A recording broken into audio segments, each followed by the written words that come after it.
Hi there, you are listening to the Guitar Speak podcast, produced in Sydney, Australia. My name is Matt Wakeling. Thank you so much for joining me.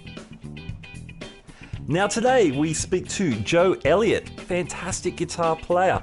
Joe spent over 30 years playing professionally in Los Angeles, working as a sideman, music director, a composer, doing plenty of TV scores, movie soundtracks, gazillions of live gigs.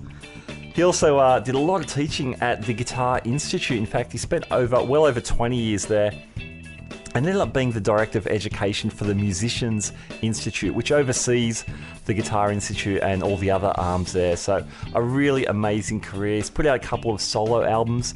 His latest is called Truth Serum, which is absolutely fantastic. The album's got fusion-y elements, some Latin stuff, lots of groove and funk, some fantastic arranging by Joe, some horn and string lines, and Joe's ensemble is killer. So it's a great album. The guitar tones, oh man, so good, courtesy of a magical Marshall JCM and Joe's custom Kellerman guitar. But as they say, it's all in the fingers, and Joe's got just a really great musical voice. So looking forward to sharing not only the conversation but some of those album tracks with you. It was fascinating talking to Joe and hearing about his really building a career from the absolute ground up when as a young player, and then moving to LA and just building some connections and friendships that have lasted to this day.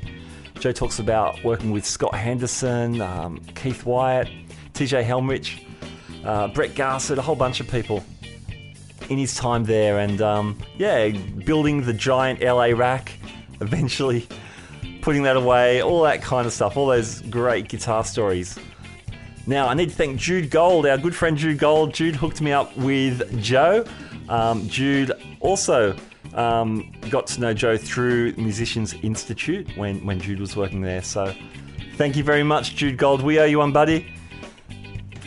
By the way, if you're listening to this podcast but you haven't heard Jude's podcast yet, get over there. Not yet, after this show, but then get over there. No Guitar is Safe, an excellent show. One of my favourites for sure.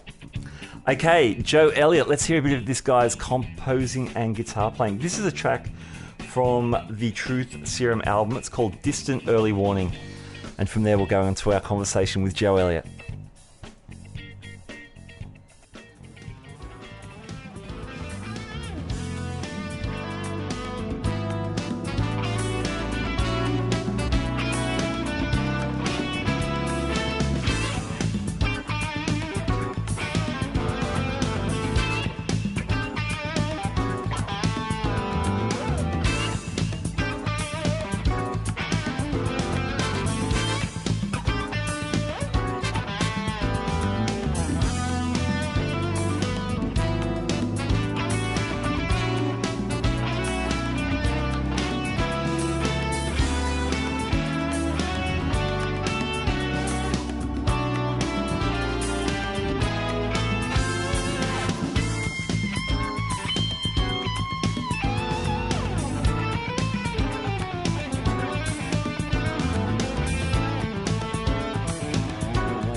Joe Elliott, welcome to the Guitar Speak podcast.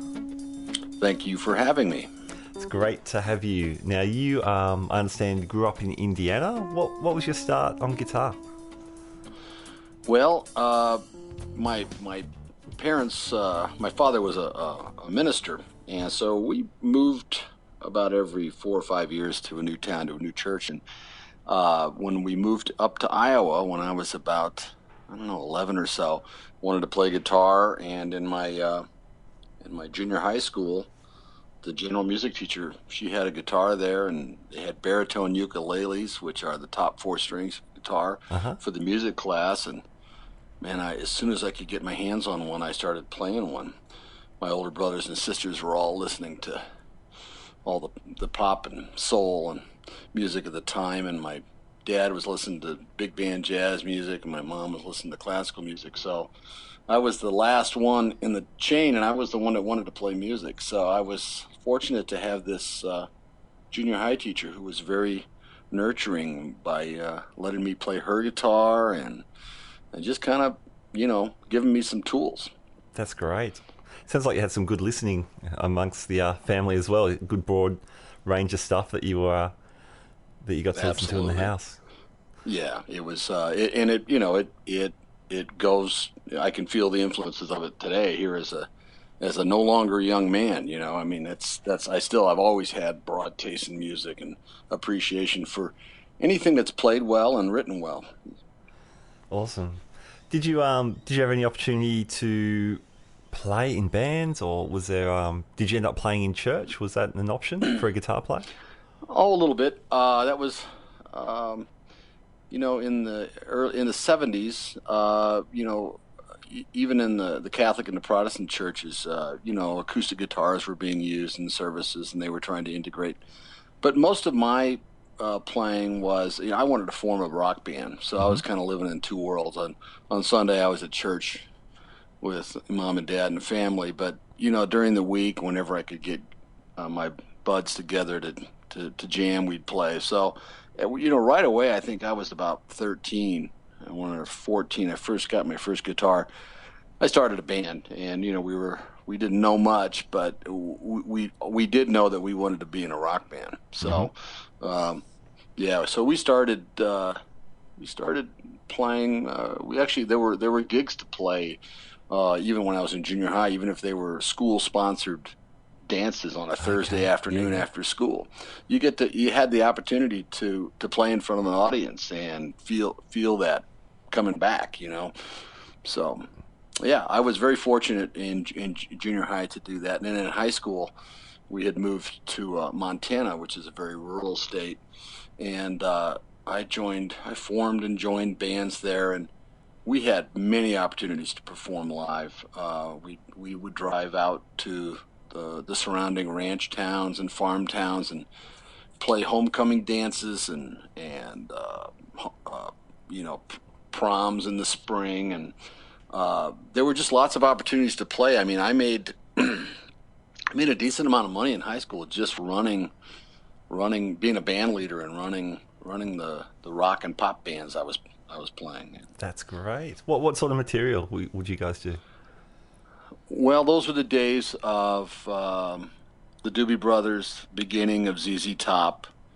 But at different times we had horn sections. We loved Chicago, and we loved I was a big fan of Terry Kath, the original guitarist of Chicago. And whatever all the top 40 pop stuff at the time.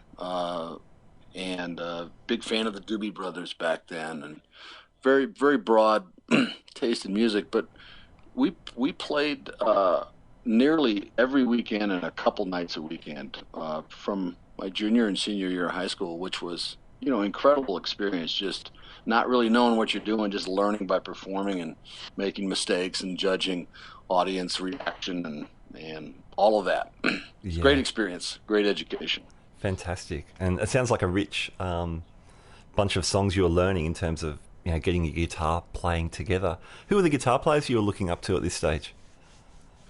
Well, I certainly back then I mentioned Terry Kath. Yeah. He was he was such a phenomenal guitar player, and such an unusual combination of talent for that era.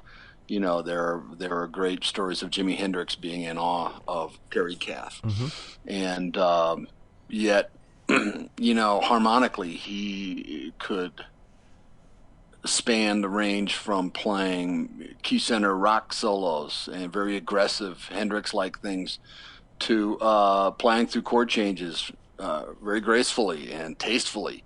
But what I always liked from him was just his very aggressive,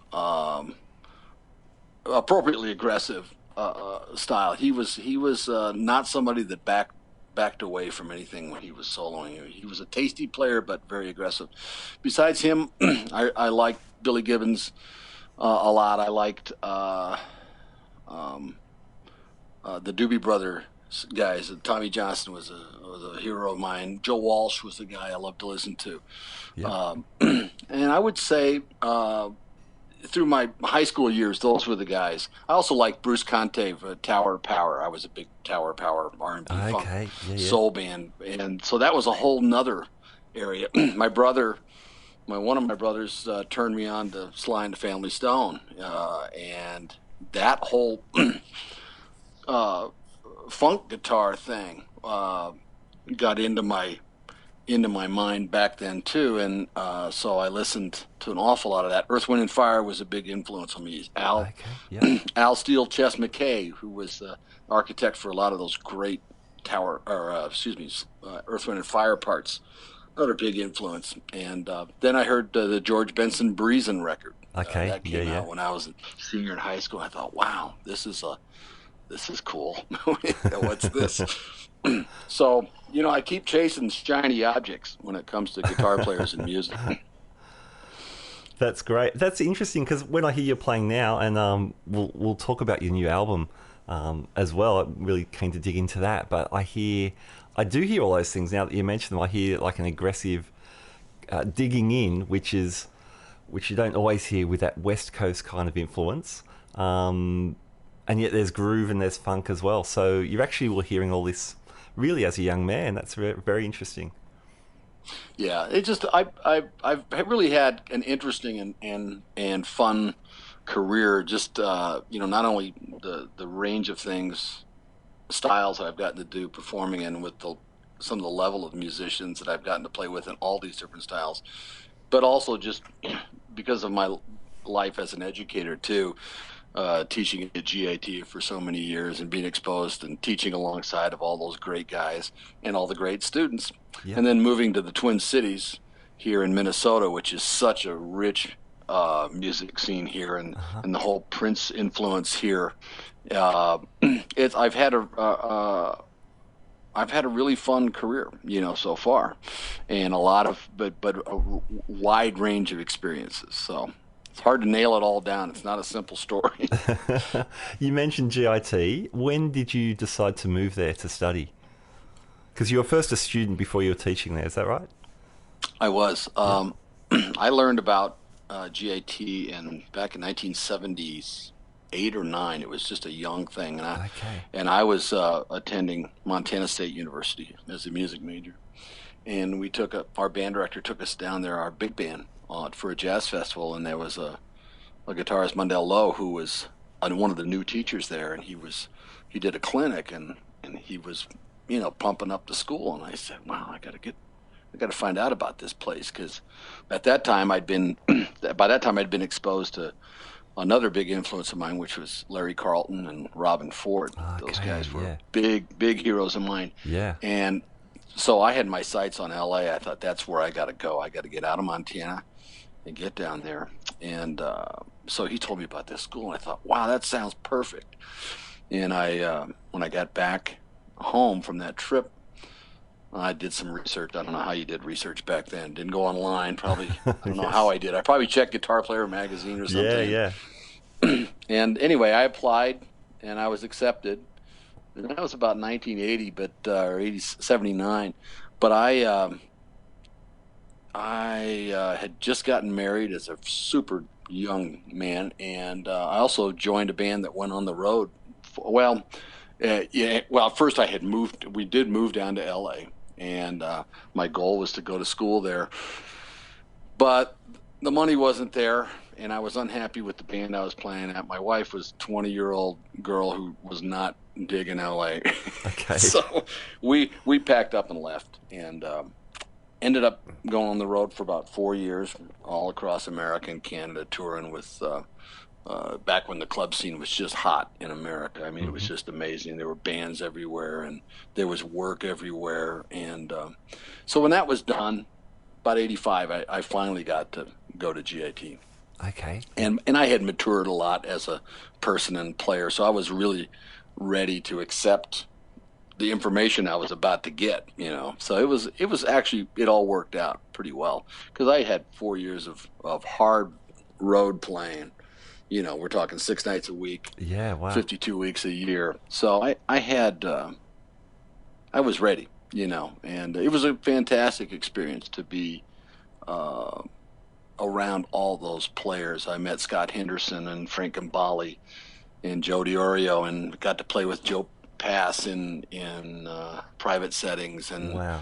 and Wow. some all these guys that I'd only dreamed about were Yeah. sitting right there, and I could talk to them and I could ask them questions, and so it was really a game changer for me moving to LA the second time and Yes, staying, yes. and then being exposed to all these people who really set the bar, obviously, quite high. It seems to me like by the mid 80s, GIT was really hitting its stride, though. So for you to land there, back there at that stage, seems like good timing. I would say that, yeah, because it had matured to the point where it was attracting.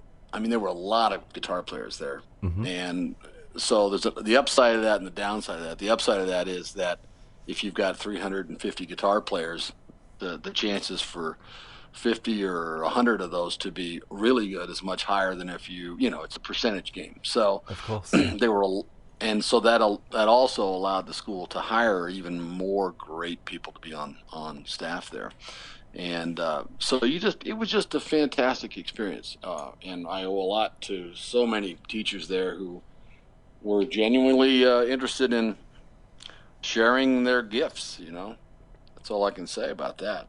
So. I was going to ask what led to you taking a teaching role then. So I guess towards the end of your time there, was that opportunity becoming clear, or how did that come about? While I was a student, the late great Ross Bolton, who was Al Jarreau's guitarist for many many years, who unfortunately passed away a couple of years ago. Uh, Ross started calling. He knew of my, a lot of the teachers knew that I had a lot of experience before I came there because I had done a lot of gigs, and I Yeah, started sure. subbing for Ross and some other teachers, Wow. and they would call me to play the gigs because I had I had the versatile gene. I could move into a lot of things just because of the experience I'd had playing before Yeah. in funk, R&B, rock settings, country settings, even jazz, and so I, I just kind of got in with the guys, and like you said, that was a period of time when MI, Musicians Institute, and specifically GIT, which is the guitar Yeah. component of MI, was really growing, and they needed guys. And so, I mean, I started teaching right after I graduated, which was an amazing, uh, stroke of luck, I guess. I could call it luck or whatever, but it was a good thing for me because it all of a sudden I had a steady day gig that was afforded me the luxury of being around all these great guys and great players. And if you just roll into LA without any connections, it's a rough place. Right. Okay. And to have a platform uh, to work from, like a gig like that, where at first I didn't have health insurance, and I don't want to talk about boring stuff like that, but those are real world things. I mean, how are you going to pay Of your rent? course. How are you Yes. going to how are you going to support yourself while you're pursuing you're supporting your music habit, through something, Absolutely. right? Absolutely. So for me, it was great, and I started teaching a couple days a week to start with, and within a couple years, there was a teacher there who's now at USC. His name's Richard Smith, who's a fine guitarist, and Richard was doing a lot of classes, and he left to go take over the guitar department at USC, and Ron Benson, who was running the guitar department along with Keith Wyatt um, at GIT, said, "You want Richard's schedule?" And I said, Yes, I do. So all of a sudden, my gig went from a couple days a week to a full-time gig where I was teaching classes and, you know, helping write with curriculum and that kind of thing. So again, after a couple of years of that, of just teaching there, I moved into a nice spot there, which really afforded me the luxury of not starving, you know. Yeah. And I know it sounds kind of funny, but if you just show up in LA without too many connections, it's a tough place, especially, you know, back then. And I don't know what it would be like today to roll in there. I would imagine it'd be about the same. I'm sure it hasn't gotten any easier, you know. Sure. Sure. Well, that's the thing. There's always this romantic idea that you'll go off somewhere and make it or get your foot in the door somehow. But if you're struggling to put food on the table and a roof over your head, that does not leave a lot of creative energy to actually make great music. Well, yeah, exactly. And it erodes your self-esteem. I've seen it. You know, I've taught thousands of guitar players in my career, and most of them in my 23 years at G.I.T. Mm-hmm. And you see people come in from all over the world, and they're eager, and there's energy, and there's hope, and there's all that, and you know, you turn into a sort of a mock shrink when you're there, and whenever you're dealing with students, because you're trying to keep people propped up. And you don't want people to get discouraged, because that's the biggest enemy to creativity and people reaching their potential is if, you know, you've got to feel good about yourself and your chances, and you need to feed that your art a monster, you know.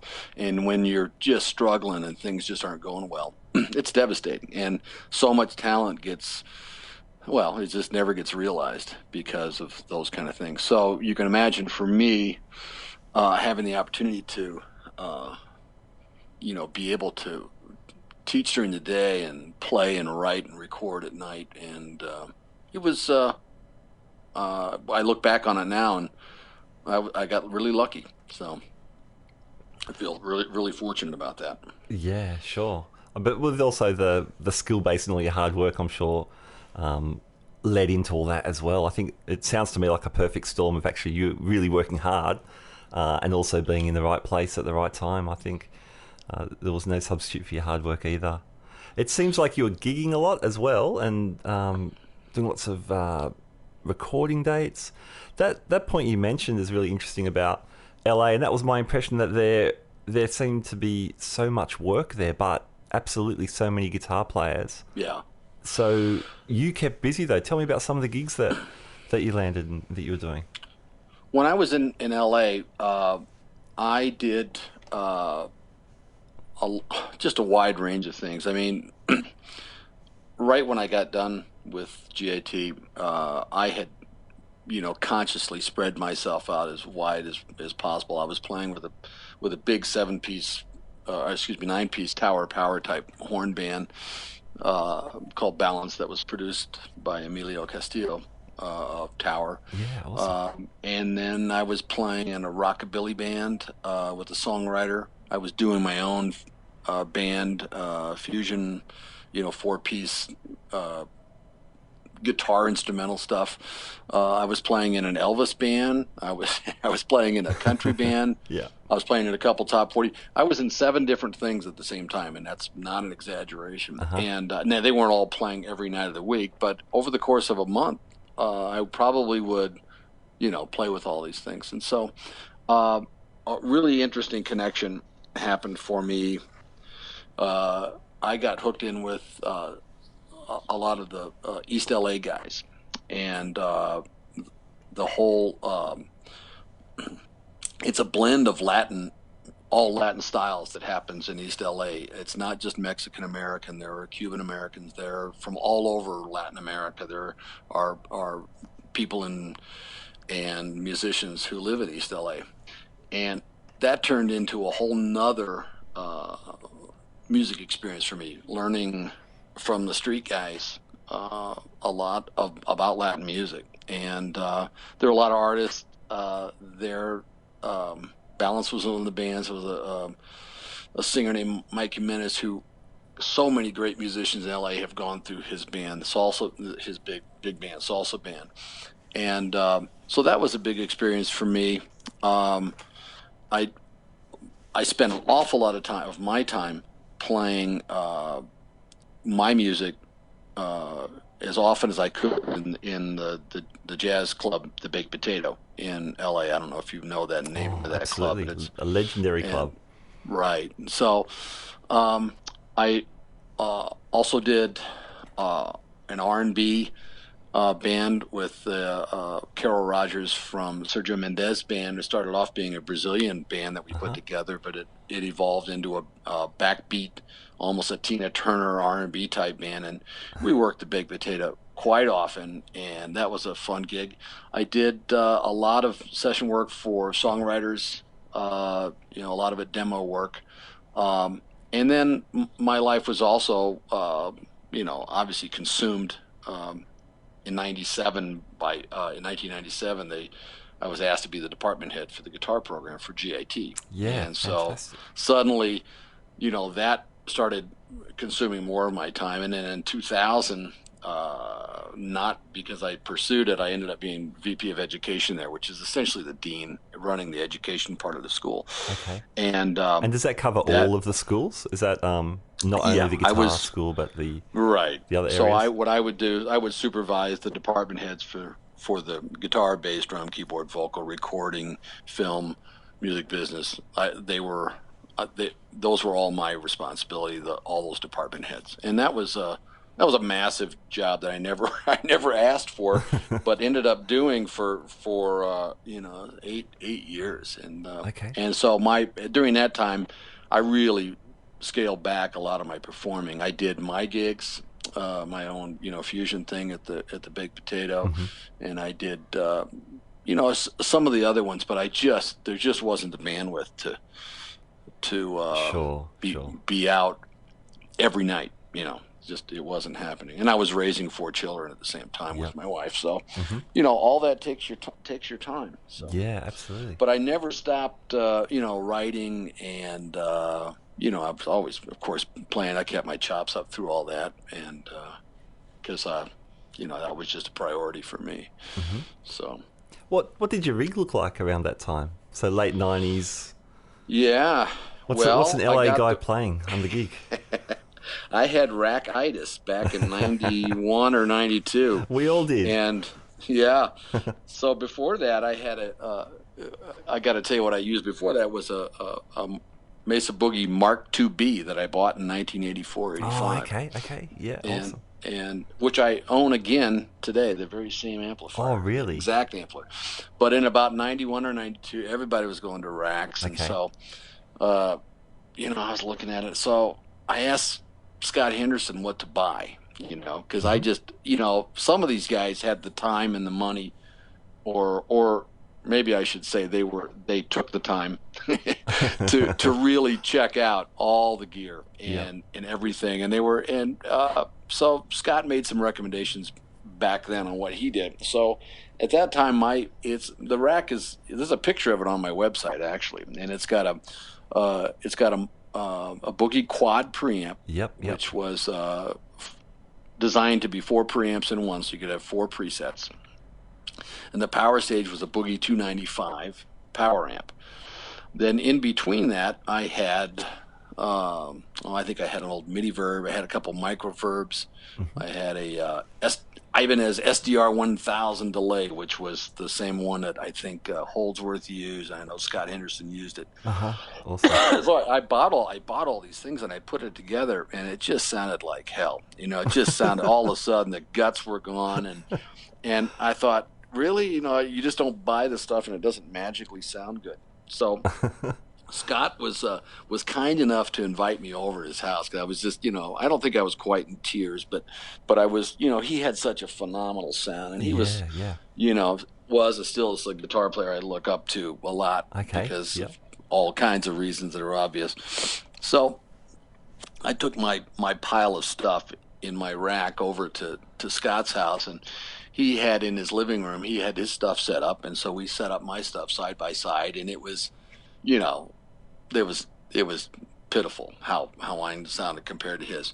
But he made a couple small adjustments that were just amazing. One was to make this thing a stereo rig. Okay. And yep. so we took the basic fundamental thing that changed my life and why I'm still a stereo guy to this day, is we took this old Effectron 1024 delay unit that everybody had in PAs back in the 70s and 80s. Everybody had an Effectron. And so what we did was split the signal coming out of the preamp, and one side went through this Effectron and then off, onto the left side, and the other side went to the right side. Well, the right side was the straight signal, time-wise, that came out of the preamp. The left side, the Effectron, the mix was 100%, and it was delayed about 5 or 10 milliseconds and detuned slightly. Yep. So that all of a sudden this dimension happened, and it blew me away, and that was a real moment, for me, because all of a sudden I went from this puny little sound, and there were other adjustments we made to things in the rack too, but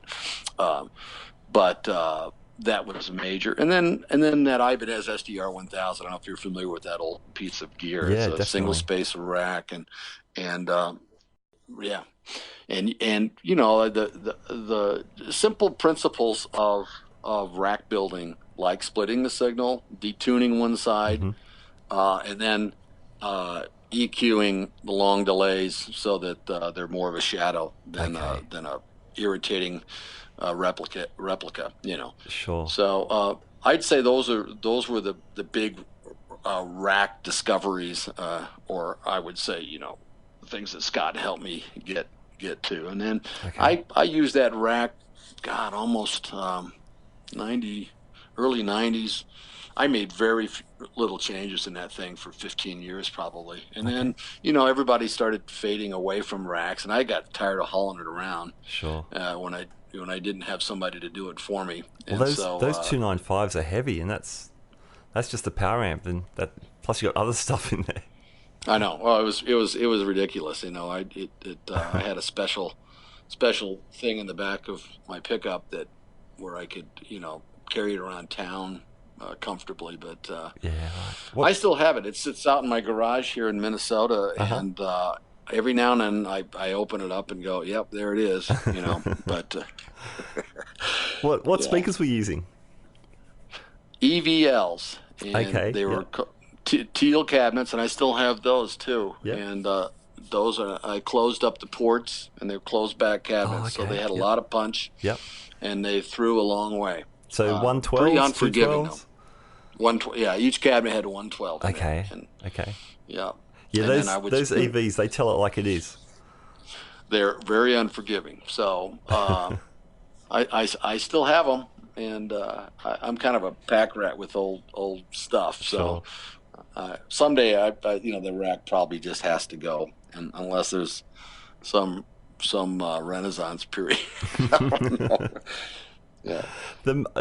Racks were huge down here as well, and the moment for me was when I noticed I was just slipping one or two pedals back into my signal chain, and eventually everything just went back. That's what we saw down here anyway. Yeah, well, and I had an early version of the ground control, switching system. The foot switching, yeah. And the guy who eventually really wired my rack in a very professional way was a guy who's been a friend of mine since the 80s. His name's Curtis Lahr, and Curtis has been a guitar tech for everybody from Guns N' Roses to Def Leppard he's worked with John Bryan quite a bit, T-Bone Burnett. He's toured with everybody. Dwight Yoakam. I can't remember who he's with right now, and I'm going to LA next week. I hope to see him. But Curtis, I don't know, somewhere in there, probably not long after my amazing experience with at Scott's house, he really wired it up in a proper way with the right cable and length of cable and all that. But he got me hooked in with this that ground control thing. And at that time, speaking of pedals, we did include some pedals in the back because I had so many options and so many loops. Okay, yeah. I think I've got it's the stuff is still in the back. I mean, there's a rat pedal in there that I used for some kind of overdrives and an octaver, and I can't remember what else is back there. Probably a Phase 90 or something. And but those were just in loops.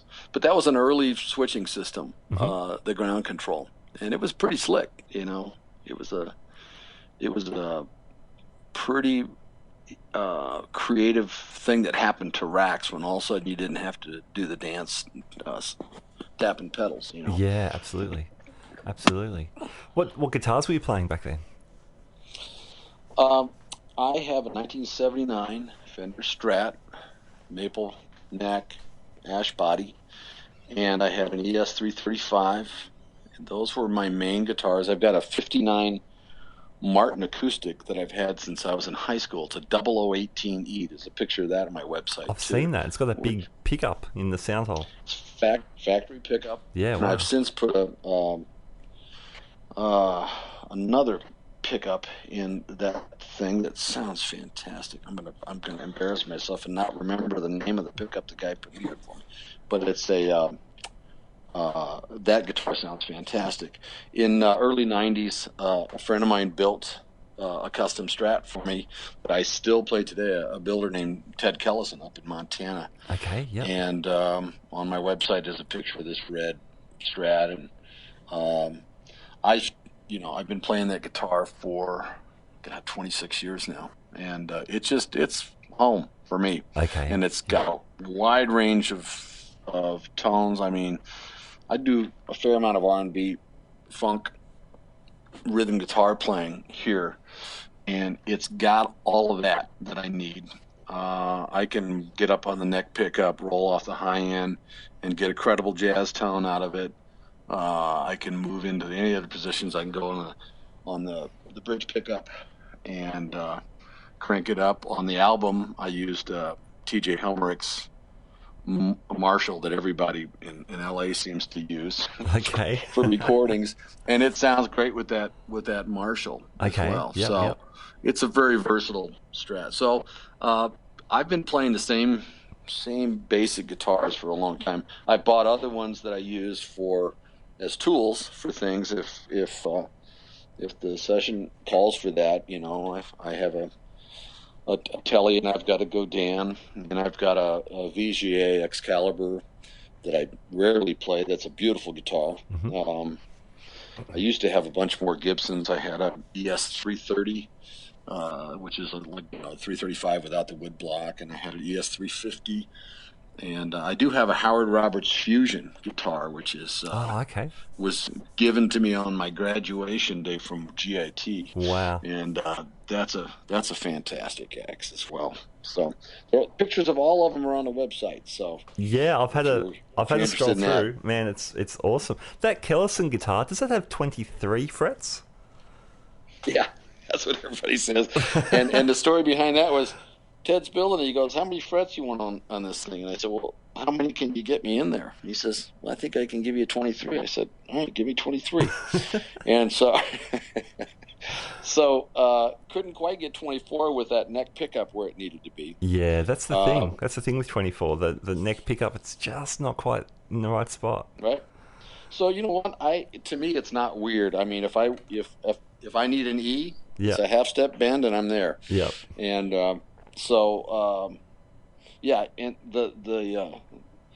fretboard on that guitar is it's 120-year-old Brazilian rosewood that was harvested before it was illegal. He bought a cache of that stuff years and years ago when he was starting out as a builder, and it's beautiful rosewood, and yep, that's the main guitar. Fantastic. And are they the original pickups?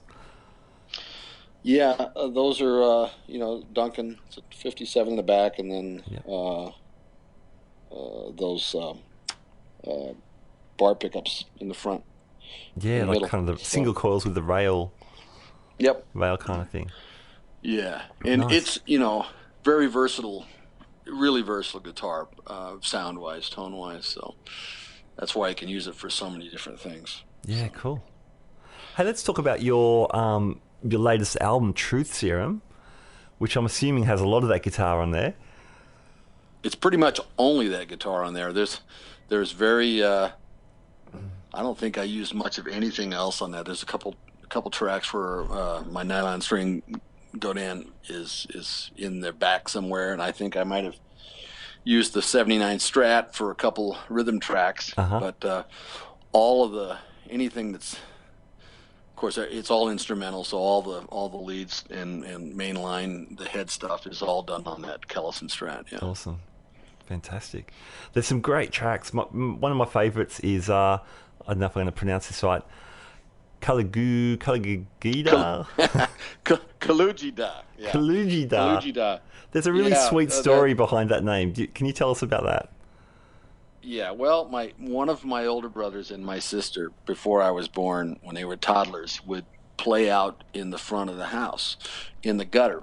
And they would, they'd stand on the curb and they'd drag their sticks through the muck and the goop that's in the gutter. And, how little kids do when you're 2 and 3 years old, you just like to make that mess. And that word, Kalugida, it's one of those words that, I think my mom must have said, what do you guys do? We're playing with the Kalugida or whatever it was. Some group of syllables came out of their mouth, and then it became this family word, which is Kalugida, which, decades and decades later is still part of our larger family vocabulary. But Kalugida is anything that's like clutter or muck or, it's a catch-all term. That's what it means. So if you're cleaning out your garage, you probably end up sweeping up a lot of Kalugida in the end. So I love it.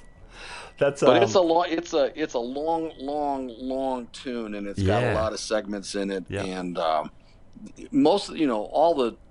pretty much all those tunes on that album were written as I wanted to write songs. I'm more of a songwriter, I think, than really a guitar player. But they were vehicles for improvisation at the baked potato gig. To be honest, I mean that's where those things were played the most. And so all those were written with that band in mind, which was a great band at the time, with Steve Weingart on keyboards, and Andre Barry on bass, and Tim McIntyre on drums. And there were other people who came in and played too.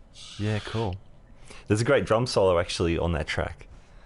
Yeah, Tim McIntyre from Calgary, Canada. He's a teacher at MI. He's one of the longtime drum instructors there. A great straight ahead bebop drummer too. Yeah, nice. Yeah. That's probably one of the more fusiony tracks, I guess. There's some really cool unison kind of riffs going on. Yeah, I mean that's definitely the most in your face, one of the most in your face tunes on there. Mm-hmm.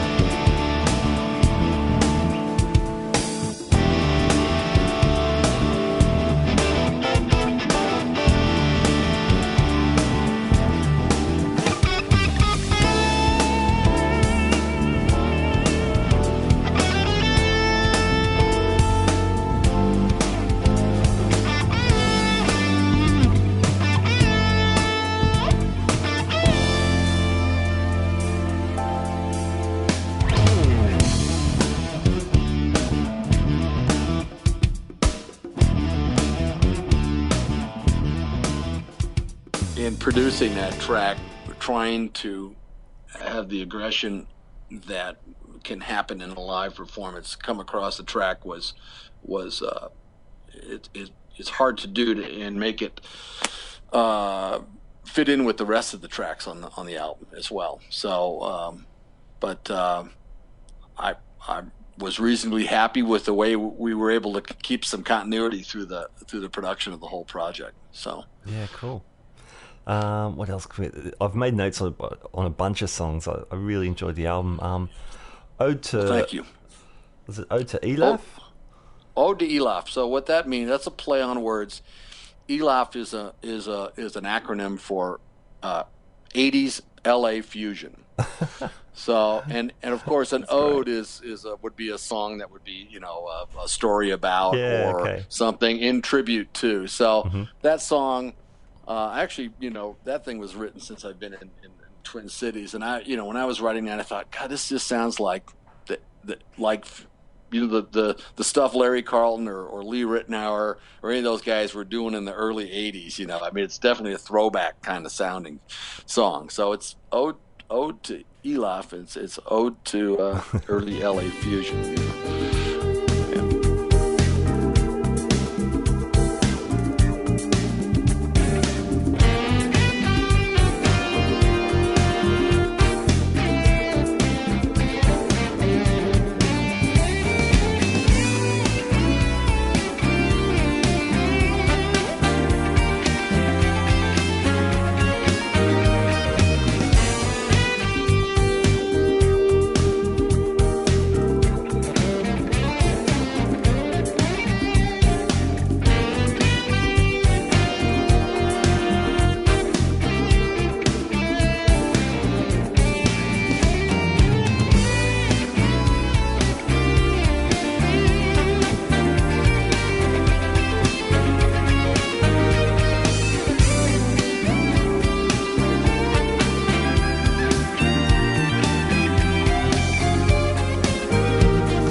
That's great.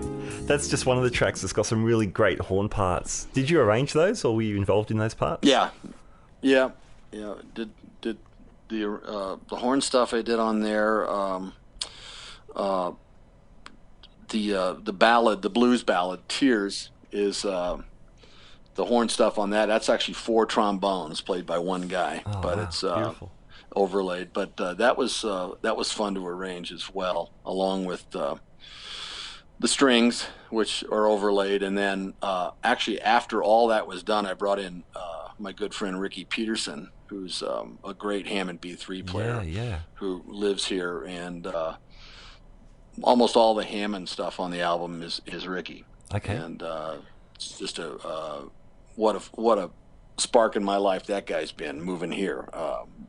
Ricky's just a fantastic musician and producer, and was part of the Prince camp for many years. I mean, he was out at Paisley Park, and he's on tour with Stevie Nicks now, and he's been with David Sanborn for 35 years. And Wow. so we've struck up a great friendship here and are writing partners and do a lot of work. But his contributions to the album were significant in not only in playing, but just in just advice about producing it, because he's produced so many records and he's worked with all the great New York guys, you name it. He's been there with them. So got to definitely give a shout out to him.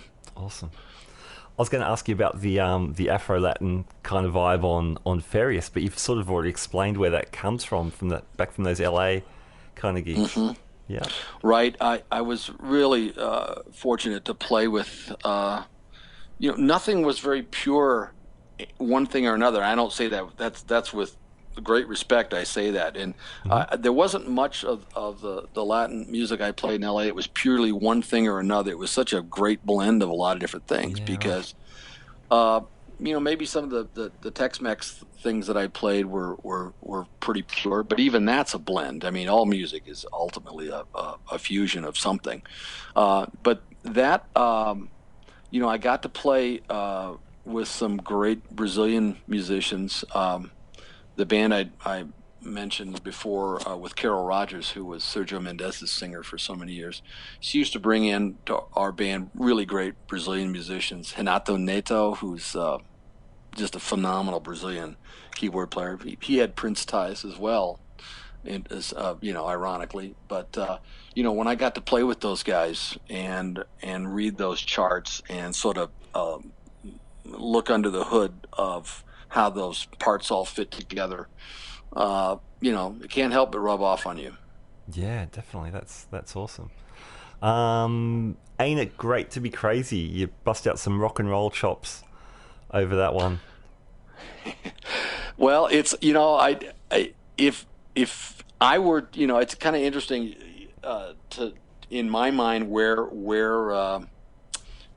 the influences come for particular tunes, and for me that tune is reminiscent of things that I picked up through osmosis from Larry Carlton and Robin Ford. To me, I don't hear the rock thing so much. I hear those guys. How many hours I spent listening to those guys. But it's aggressive, and it's Steely Dan sort of groove, because that's a band I listen to an awful lot. And so you tend to you put everything, all the input goes in your brain all these years, and then it gets mixed up, and that's what comes out.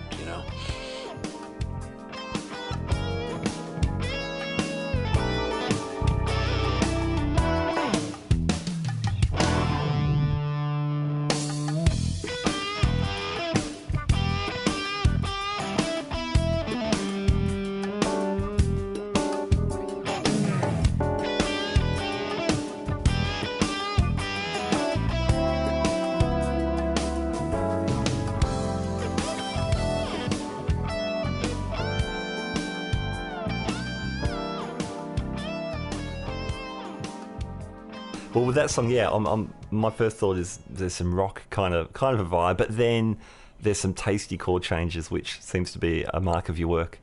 Pop in there as well. There's a spot in the middle of Ain't It Great to Be Crazy where Steve Weingart plays this very ethereal and harmonically complex solo, and it's sort of floating, and then we break it down, and I go completely the opposite direction, just straight ahead rock blues coming out of it. Just I wanted that contrast, and so just straight gut rock blues coming out of it. So that was intentional.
You mentioned TJ Helmrich, so you had his amp. Is that a JCM 800?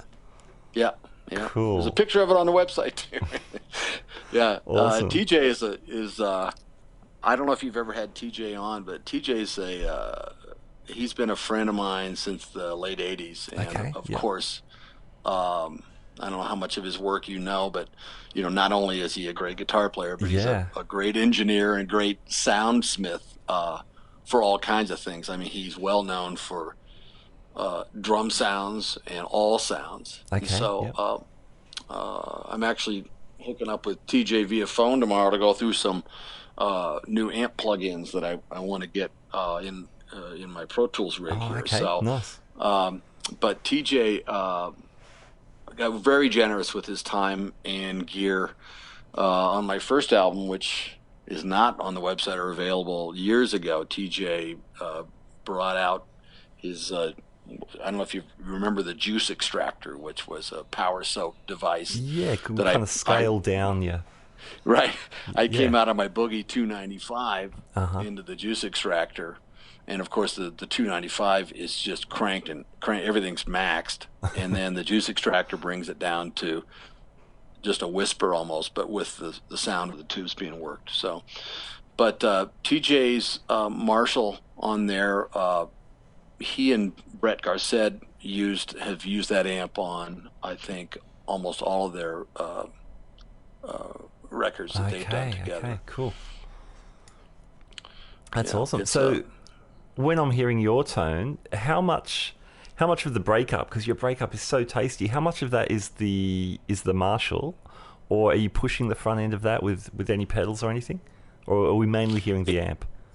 It's all amp. Wow. It's all amp, Beautiful. except for there were 3 tunes that I did not use the Marshall on, and that would be the ballad Tears, the blues ballad I was talking about, Ode to Elaf, and then Distant Early Warning.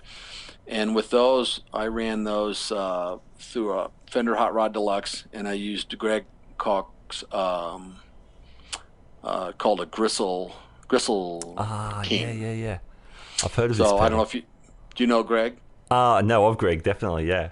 Yeah, Greg is a friend of mine, and we have him at the college where I am here, McNally Smith College of Music. We have him. He was on staff here for 1 year, and then we have him back as artist in residence. So he's also another guy, great resource like Scott Henderson or Alan Hines, these guys who are exposed to all this gear all the time, and you can call them up and say, hey, what do you think of this? And they've already done all the homework. Yeah, nice. So anyway, that's a great pedal. That Gristle tone is Gristle King is a great pedal. It's got 2 stages of gain. I use it in the pedal board all the time as it's just a clean boost, and then there's the first stage of gain, which is just that slight breakup for nice singing lines. But most of the album is just that TJ's Marshall, and then a 57. Fantastic. That's all it is. Fantastic. Pretty simple. I'm hearing, you earlier mentioned that you're a stereo guy. I'm hearing the stereo delay, which is very, very subtle. So are you adding that at the board afterwards? On the album, yes. Yeah. And it's we did it differently on different cuts. I didn't go so far. There have been other projects where I've actually, when I do rhythm guitar parts here, when I've given control of it, I double almost everything. I'll play it and pan it left and right, or instruct the engineer to do so. Or if I do it at home, I'm sending stuff to somebody, I'll ask them to, this is how this should sound. Don't put it up the middle because it'll sound funny and out of phase. Sure. But the solo sounds on that, we had in some cases there's a slight 5 millisecond delay that might be panned hard one way and the main sounds up the middle, and then there are longer delays, hard left and hard right, that are timed. Nice. One of those sort of revelations that day with Scott Henderson I talked about earlier was setting up your long delays 350 and 450, which I guess was the famous Jeff Beck setting. Okay. And of course that's good for live if you don't have time to time everything. Yeah. And if it's EQ'd right, it's the perfect shadow delay time, So. What's your secret with EQing those long delays? Well, the secret is not much secret. I just cut the high end off a lot. That's the secret. And I don't boost any of the lows. You don't want extraneous noise. What I don't want is the rack of the delay just getting in the way. Sure. But I also don't want the din of sort of a low or low mid thing, carrying out too far. You want that.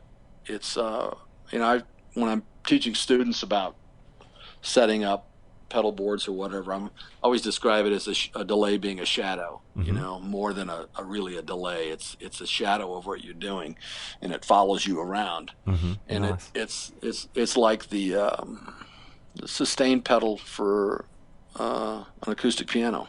It gives you that body, Sure. that tails the note. Nice. Are you doing any guitars direct? I asked this because on Twisted Cowboy, underneath the bass solo, there's these really great compy chords, and they sound direct. In fact, you've mentioned Prince. They remind me of that direct Prince kind of tone. How are you getting that sound?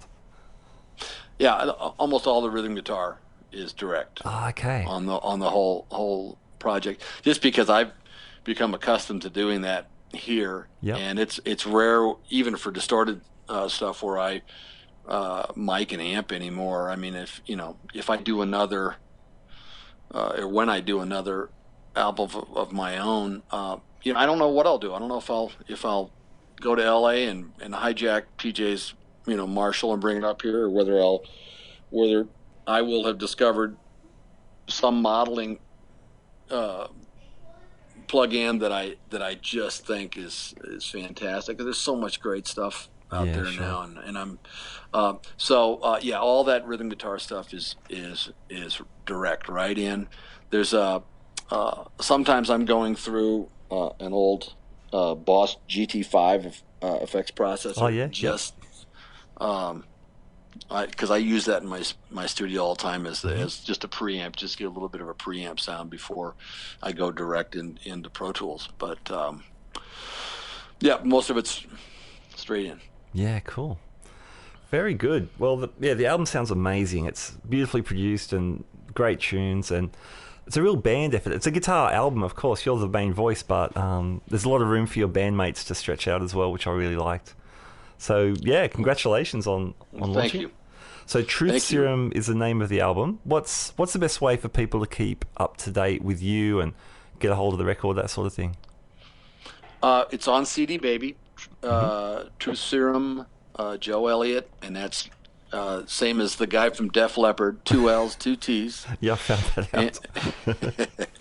And they can go to my website, which is joeelliottguitar.com, and that too with 2 L's and 2 T's on Elliott. Yeah. And that'll direct you to CD Baby, and there are physical CDs available if you like that, and there are downloads available, and it's on Spotify, iTunes, and Apple Music, so it's not hard to find. Awesome. And I would love to hear from everybody, and I'm getting ready to. I've been writing with Ricky Peterson, and we've got enough stuff for another one. So fantastic. Yeah. Great. Would love to hear that. Are you doing any gigs to promote the album? I will be. Right now with my obligations at the college where I am, McNally Smith College of Music, and the sort of the scene here. Some of the guys that I would use, Ricky's out of town with Stevie Nicks, and some of the other guys, his brother who plays bass for me lots, he's out on the road too, and so right now my guys are not here. Sure. We'll do something later in the spring. I'm going to LA next week to do a gig at the Baked Potato, but we'll do it'll be with a different band. Is working with a singer named Anna Mjol from Iceland, and we're doing the Baked Potato, and cool. We might do a couple of the tunes that don't require so much rehearsal, probably to open or close a set there. Okay. So, sure. But right now, that I'm not doing much with that band. Hope to in the summer. So sure. That sounds great. That sounds great. Well, Joe, thank you so much for your time. It's been great to hear about an incredible career, a rich and varied career, and one that's still very much in full swing. So thanks for joining us here on the Guitar Speak podcast. Thanks so much for having me. I really had a ball, so thank you. All right, there you go. Joe Elliott, great guy, amazing guitar player, and that new album is brilliant. So definitely check it out, and Joe's website. Joe's also authored a couple of books. We didn't get to speak about those, but he's got some really great teaching materials as well, as you'd expect from a man involved in guitar education for decades at the highest level.